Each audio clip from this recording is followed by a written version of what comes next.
Welcome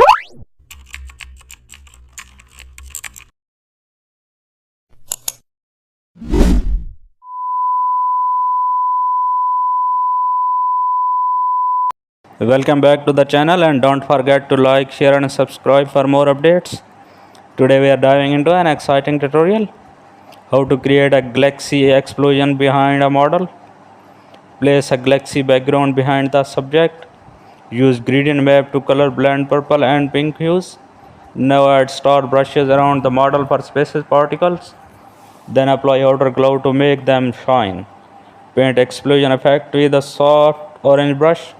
Set blend mode to screen for glowing energy. Now add a smoke or dust overlays for atmosphere. Enhance the model lighting using curves and highlights. Add flares and sparkles near the explosion center.